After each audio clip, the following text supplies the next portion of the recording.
The television blared into the living room, and Donald flipped through the channels with apathy.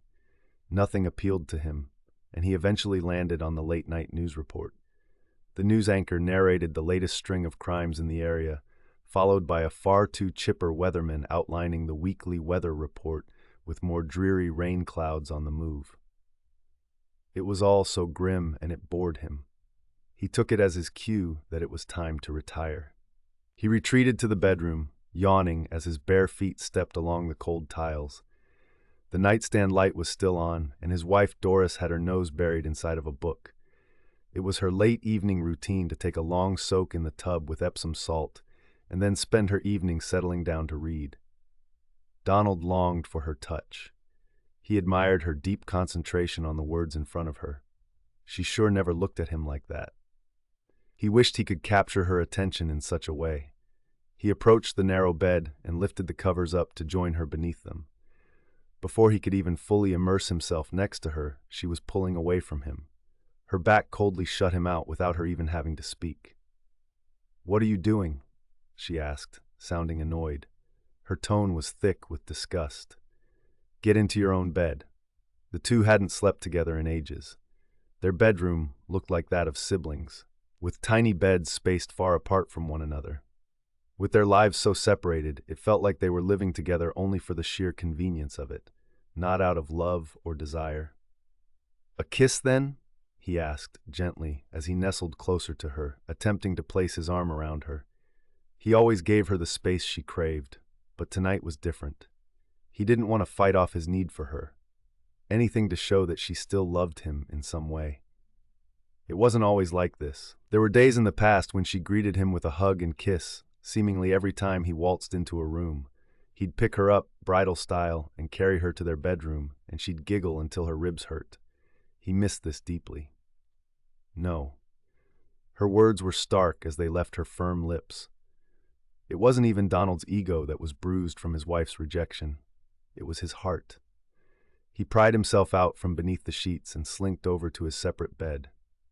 He wanted nothing more than to just be close to the woman he loved. He wished that her warmth was the last thing he felt before he slept, and the first thing he felt when he woke. He wanted to comfort her when she twitched as she dreamed. But there was a solid, yet invisible barrier between the two. It could never be that way between them, no matter how hard Donald tried to bring down her walls. "Good night," he said with sorrow, only to be met with silence. He called out to the open air once more. "Good night." The silence deepened. How sad it was to not even get a word out of his wife. Donald tossed and turned under his cold sheets, growing more resentful by the moment. He wanted to take back some of the control he once felt he had. He wanted to give Doris no choice but to acknowledge his existence. His spite overtook him as he reached over to his nightstand and removed the telephone from its cradle.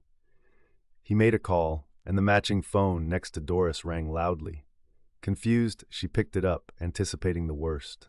Bad news from a loved one, or maybe something even worse, entirely oblivious to the possibility it was Donald.